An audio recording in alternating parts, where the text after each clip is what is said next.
Hello. All right. We're live. Welcome to today's episode, everybody. Um, I, let's see, this is a new platform. So I'm just waiting to see who's here, how this works. I'm super excited. Um, okay. Okay. Okay. So when you guys jump on, can't post. Okay. Here we go. We're just going to go for it. We're going to double check Facebook to make sure that it's working on there.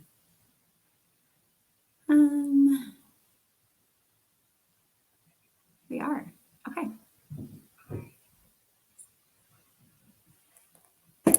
So here we go.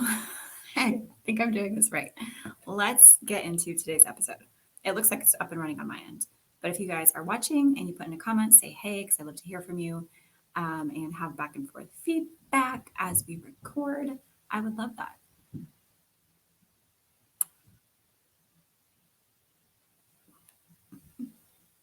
Okay.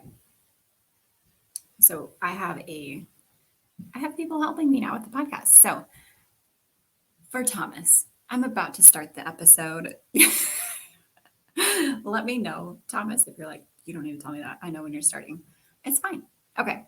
So here we are in today's episode. Thanks for showing up and hanging out with me. If you are watching this live, go ahead and put in the comments, say hey, let me know you're here. I love to hear from you. And let's get into today's episode, which is all about, it's for the mom. Here we go. This episode is for the mom who has been decluttering her home, but feels like she's not making any progress and feels like maybe it's not working for her. Maybe it's not meant to be for her. Maybe she doesn't know how to declutter. Maybe she's the one person in the world that this just won't work for because you have been decluttering and you've been getting rid of stuff, but it feels never ending and you feel like you still have piles of stuff everywhere, right? Hey, okay, so real quick though, I want to give you a quick reminder if you're listening to the podcast that I am doing a new incentive in exchange for positive reviews from you. So if you are an iTunes listener, here's what you got to do. Go to the part where it says write a review and write up anything you think about this podcast if it has been helpful for you. And before you hit submit, take a screenshot of that and then hit submit, head over to your email and send me an email real quick. Krista, Krista at motherhoodsimplified.com, because I will send you a free 1-hour workshop all about surface decluttering in your home, how to declutter the things like your stair piles, your kitchen counters, the stuff on your couch, the piles on your floor, the piles on your nightstand, like any surface in your home, the craft table. I've got a whole lot of examples to show you how to declutter that, and I'm giving it to you for free or in exchange. Here we go. As in exchange for a positive review on iTunes. I would really, really appreciate it. So let's get into the episode. Let me know if you're watching live. And if you're listening on the podcast, come find me on social media and let me know. But do you ever feel like no matter how much you declutter, it never seems to make a dent in the amount of clutter in your home? Let me know if you feel that way, if you've been decluttering for maybe a week, a month. Some of you have been decluttering for years and it just feels like you never make any forward progress. Now, if you feel this way, there are some reasons why. Okay, and we're going to talk about that. There's 3 things that it could be. It could be one of these, it could be 2 of these, it could be all 3 of these, but it's likely a combination of one or more of these 3 things. So the first reason that you might be feeling this way, hey Deanna, is because you have a skewed experience of accumulating clutter versus actually decluttering. And we forget that we've been accumulating clutter for years, some of us for decades, some of us for generations, right? And so we discover that we can declutter and then we start decluttering and we think that it needs to be done in a weekend or in a week or in 5 weeks, and then we're going to be done. And that's just not how it works. We have a very skewed perspective on how long we have been accumulating stuff and how much stuff we have actually accumulated over our lifetimes. And it just doesn't make sense that you can accumulate stuff for years and years and years and then have it gone in a week or a weekend, right? Or take a day off of work and think that you're going to get it done in a day. It's just not going to work that way. And I don't say this to discourage you. I don't want you to think that you spent 10 years accumulating stuff and it's going to take you 10 years to get rid of your stuff. That's not true.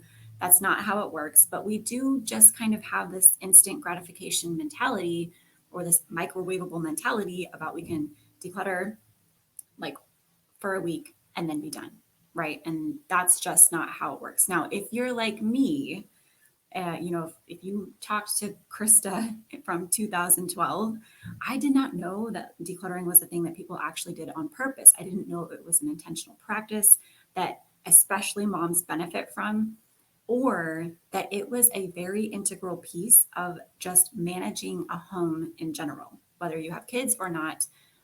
Just the natural flow of being a human is that things come in and things go out, right? Nobody ever taught me that.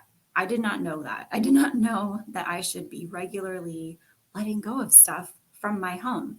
And so I think a lot of times, if you didn't know that, if this idea was new to you, or when you first discovered it, you know that makes sense, but then putting it into practice is a completely different experience, right? And it's just not something that we think about. So when we do discover, oh, I can declutter on purpose, this is an intentional practice that will help me in my everyday life, we think that it's like a one and done thing. And it's not. It when you first start decluttering, it's going to be a lot more, you know, in the beginning. And then as you go, Deanna says, is anyone else hearing a scratching sound? Let me know, because it sounds fine in my headphones. But you declutter a lot more in the beginning of your decluttering phase, and then eventually it just becomes a natural part of your life, kind of like breathing. Like oxygen goes in, oxygen goes out. Clutter and stuff comes into your home, clutter and stuff goes out to your home. But it takes a little while to regulate and get to a place where you have balance in what's coming in and what's going out, and it's not so heavily skewed in the in-out process. Okay, now the second reason that you might be decluttering and feeling like you're not making any progress is similar to this first point that we talked about, but it's because you just don't realize how much you are still consuming on a regular basis. And so when you do declutter, you're essentially almost immediately recluttering, right? So maybe you get rid of, 3 bags of toys, and then Christmas happens and you get 5 bags of toys in, right? Or maybe you declutter a few things from your kitchen and then you keep getting Amazon Prime deliveries on your front door. And so it's like, no matter how fast you're getting rid of stuff is coming in just as fast. And I call this kind of the revolving door of clutter. And it's like this, it spins really, really fast for a lot of us when we are, over consuming and not in control of our spending habits and getting things just because it's a good deal or because it's on sale and it's coming in so fast. And then by default, some of us are able to keep up with that pace and get it out just as quickly. But that defeats the whole purpose of a simplified home and life, right? We want that revolving door to slow way down, and that these two points work together, right? Like we have to realize how long we've been accumulating stuff for and how much we actually have because we've been accumulating it for so long. And then we also have to look at our daily, and more immediate consumption habits of realistically, like how much is coming in and how much is going out. And we have to slow that down, right? Which means that we have to get a grip on our spending, on our consumption habits. And I will let you know too that it gets a lot easier to rein that in when you declutter. I don't know that I would have ever been able to reset my consumption habits and my addiction basically to the dollar aisle and thrift stores and finding, a thrill of a deal if I hadn't decluttered and I hadn't had the opportunity to really clearly see how much pointless stuff I was buying and consuming on a regular basis. And not just that, but how many things I accepted for free, or how many hand me downs I got, or how many well meaning family and friends gave me their old furniture or their old home decor that I said yes to without even thinking about it, not knowing I was allowed to say no. No, thank you. I don't want this stuff. I don't have room for it. It serves me no purpose. And so that's another way that we slow it down, is like telling people thanks, but no thanks. I think it would be better used if you gave it to somebody who needed it, or somebody who wanted it, or, to a local thrift store who can make a profit from it. But no, thank you. Right. I just didn't know that that was an option. So, the final reason that you might be feeling this way is because you haven't yet reached your personal clutter threshold. Okay, so we all have our own personal clutter thresholds. Some of us have bigger, thresholds for the amount, and the clutter threshold is just the amount of stuff that you can easily manage without losing your mind, right? It's that simple. Some of us have a high threshold, some of us have a lower threshold. And because we are moms, our threshold is going to fluctuate based on the season of life that we're in. I say all the time that the amount of stuff that I can manage on a daily basis goes down the more kids I have, right? The more kids I have, the more time I am spending on the people inside of my home. And then by default, the less time I have to give this stuff in my home. And I know that for a lot of us, that sounds counterintuitive, that the more kids we have, the more stuff we need. And you know what? Like logistically and just practically, yeah, kids need their own clothes, they need different sizes, little things like that. But overall, I need less stuff in my home to manage because I have people to focus on, not stuff. I don't have time to be dusting trinkets and knickknacks and all of these things. It's just not a priority to me. And having all of that stuff to shift around in my home and to manage takes away from my ability to be present with my kids. Okay. So if you have decluttered and you are still feeling like you haven't arrived, like you're not done, it's also probably because you haven't yet discovered what that sweet spot is for you, what that sweet spot of your personal threshold is, where you have enough stuff for everyone and to meet your needs and your wants, but not so much that it's overwhelming to you. Okay. Now,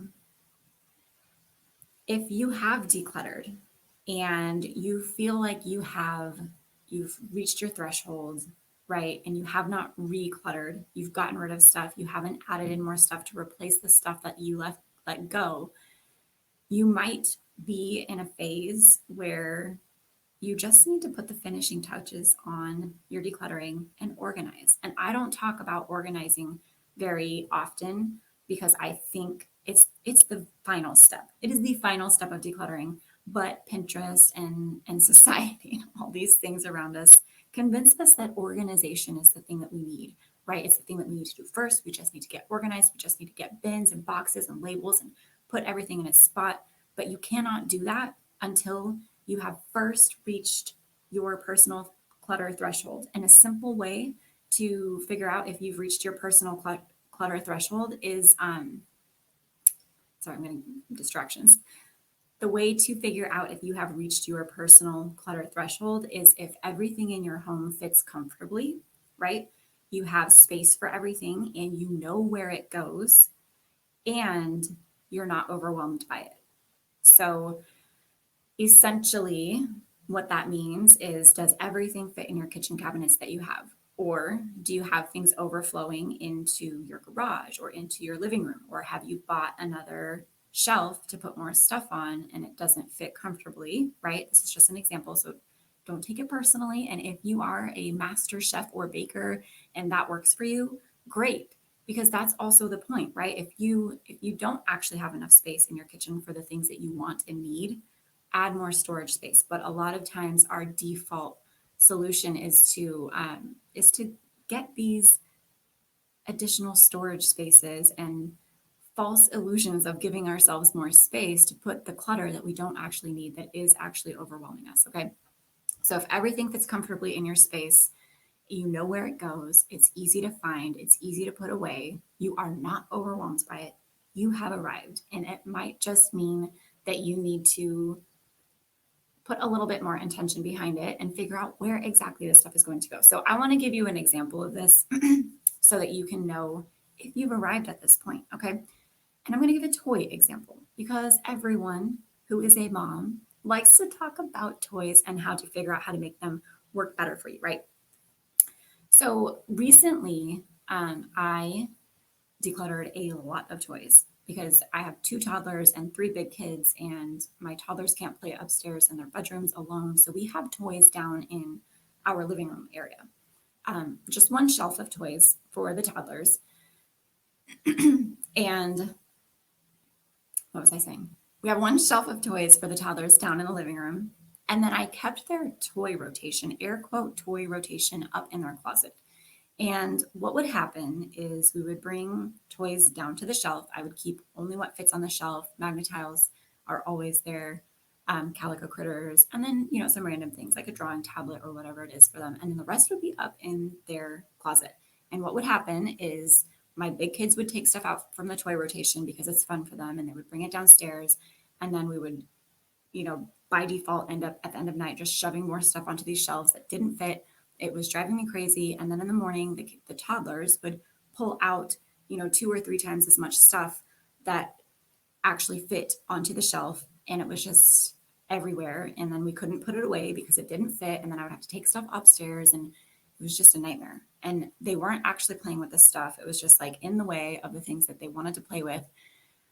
But my big kids wanted to take it down because they are big kids and they can do that and they have fun with it. But it really sets me up to fail on a daily basis because then I'm spending all of my time just trying to manage this stuff and put it away and keep from stepping on it and keep from having to push it out of the way so that I can walk through the kitchen without stepping on all this stuff and being insanely frustrated by it.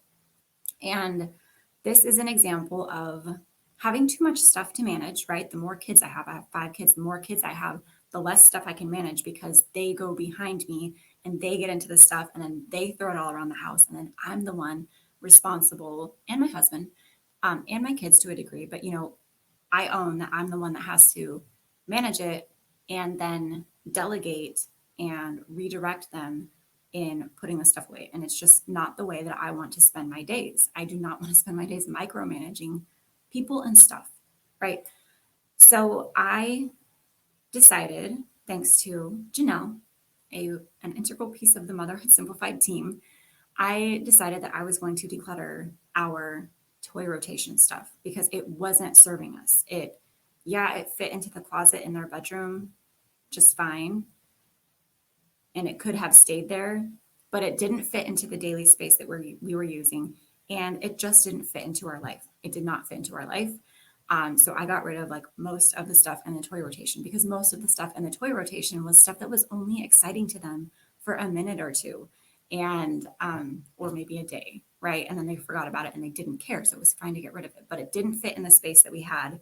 And I did not have the mental bandwidth to manage it or maintain it. So it left the house. It was not that important. It did not get the right to stay in our space.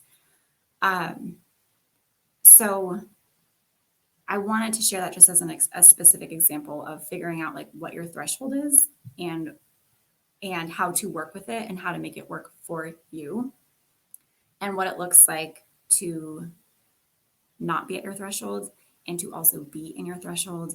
Because now that I am in my threshold, cleaning up the toys is easy. Everybody's having fun. Everybody easily helps me. And even myself who has decluttered, right? Like I've been basically clutter free completely since 2013. Even I still have stuff coming into my home, right? I still like to get my kids' toys sometimes. I still fall into, that's a really fun thing. I think we would have fun with that. I would like to have it. Let's get it, right? We have birthdays, we have holidays, we have in-laws who send us gifts and toys and family and friends. And my big kids are old enough, they have their own money, so they can buy their own stuff too. Like I even have stuff always coming in and stuff is always going to be going out. And if that revolving door is spinning too fast and you have too much stuff coming in compared to how much stuff is going out, like you're going to stay spinning in this cycle. You can slow that cycle down but you do have to be really honest about like, how long have I been accumulating stuff? How much do I actually have? Giving yourself some grace to give yourself an adequate amount of time to actually let that stuff go. It's going to take you some time. It doesn't have to take forever. I think you can get it done actually relatively quickly, right? I have a 4-week decluttering plan that takes you through your entire house. That's totally possible and totally doable, even with kids. So don't think that it has to take forever, but it does take some time and it does take some effort. And it does take a willingness to acknowledge, how much you're getting rid of on a regular basis, as well as how much you are still bringing in on a regular basis so that you can find that easy in out breath, essentially, of the stuff inside of your home. It comes in and it goes out. And it's not like you're not panting like a dog, right? You're not panting like you just ran a marathon. It's just easy and it's just natural. And you will get to that point. So, if this episode was helpful for you, let me know. Come find us in the Facebook group, Motherhood Simplified, parentheses, the group, or find me on Instagram, motherhood_simplified. And again, if you leave a positive review on iTunes, if you write it out, take a screenshot before you submit it, and then submit it, head over to your email me, Krista, Krista, at motherhoodsimplified.com. So that I can see that you sent in that review. I will send you a 1-hour workshop all about surface decluttering, real life examples of, as if I were sitting there with you, how I would declutter that space and those surfaces with you. It's super, super helpful. And in exchange for a positive review, which helps me grow Motherhood Simplified, which helps me reach more moms like you, which helps me help more moms like you, serve more moms like you, connect with more moms like you. It also helps me help you more because I really believe in collaboration and finding each other and, having that back and forth feedback. It's super, super powerful.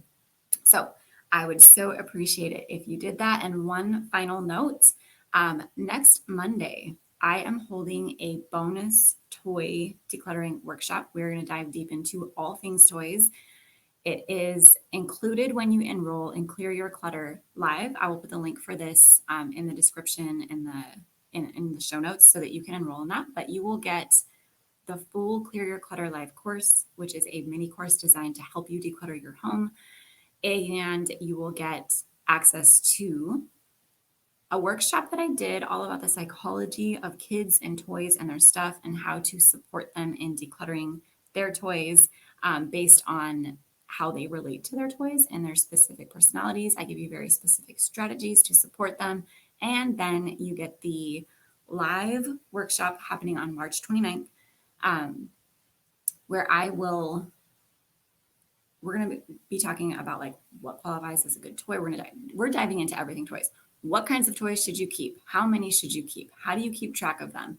How do you deal with birthdays and holidays and family and friends? And how do you do this with your kids so that they don't get upset? And how do you move past the guilt of like getting rid of their toys and everything? How do you keep an inventory? How do you decide what stays and goes? Like, we are covering everything in this toy workshop, and I would love to see you inside of it. If you don't make it live, no worry, you can still enroll and get the replay. It will be uploaded into the course, Clear Your Clutter Live, and I hope to see you in there. If you have questions about it, just let me know, but I will talk to you all soon, and we'll see you on the next episode.